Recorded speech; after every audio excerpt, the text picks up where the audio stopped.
à Bruxelles, en Belgique. Ce matin, François n'a pas une minute à perdre. L'homme dont toute la Belgique parle a un planning bien chargé. Donc je t'ai envoyé des textes, tu as regardé un petit peu? Je suis en train de regarder, j'ai fait quelques petites corrections, donc à mon avis c'est bon. Et pour cause, depuis le mois de juin, il prépare sa toute première émission télé, Un crime parfait, un magazine de chroniques criminelles où il revient sur des affaires de meurtre et de grand banditisme. L'affaire Robert Pichon est vraiment extraordinaire. Un crime sans cadavre et 2 meurtriers qui se livrent spontanément aux autorités. Si François en est arrivé là, c'est grâce à cet homme, Georges Duquerneau. C'est lui qui a osé mettre à l'antenne un ancien bandit.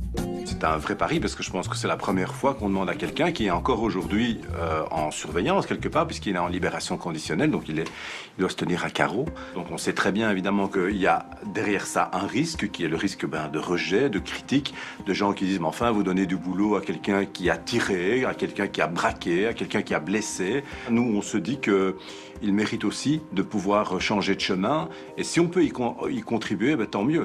La seule chose que je lui ai dit sous forme de boutade, c'est « Mon cher François, si tu prépares encore un nouveau braquage, merci de terminer l'enregistrement de tes plateaux avant de te faire passer. » Et François est bien conscient de cette deuxième chance qu'on lui offre. Il y a un an, j'étais en prison, moi. Là, au moment où je vous parle, j'étais dans une cellule. Jamais de ma vie, je pensais que je serais retourné dans un studio de télé en train de me faire maquiller pour présenter une émission. C'est un truc qui m'est tombé dessus et je m'y attendais pas du tout. Donc c'est une sorte de conte de fées, quelque part. Et je vous avoue un truc, je crois que je suis moins stressé à faire un fourgon que de faire une émission de télé. 1 heure plus tard, nous retrouvons François sur les lieux du tournage, à Liège. C'est ma valise, ils les ont mis en haut dessus? Ouais. Dans cette caserne désaffectée, pas de chichi pour la vedette de l'émission. Les conditions de tournage, c'est des conditions de... C'est pas des loges de luxe, ici. Et à quelques minutes du début du tournage... On a 8 plateaux à faire, ce qui est beaucoup, avec pas mal quand même de textes à apprendre. Il y a beaucoup de travail de mémorisation, en fait. On est prêt? Très nerveux, les gars.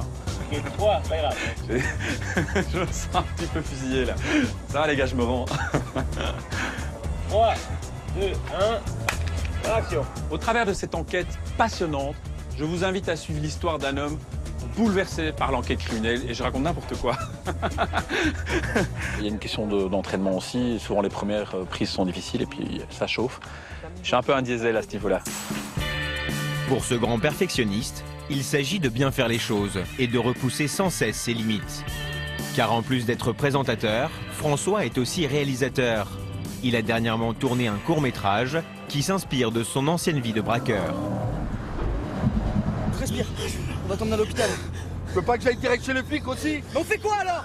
Vous savez, quand vous avez été pendant 10 ans dans une cellule à rien faire, moi je bouffe la vie, quoi. C'est un côté, je dévore la vie. Quand il pleut, moi je suis heureux. Quand il fait, je sais pas ce que c'est que la déprime.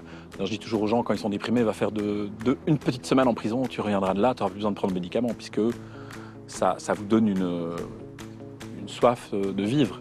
Et même en cavale, je vivais chaque jour comme le dernier. J'ai toujours dit que je voulais quitter les pages judiciaires pour rentrer dans les pages culturelles. Et donc, le fait de créer des projets, d'en faire plus, peut-être m'éloigne de cette vie-là aussi.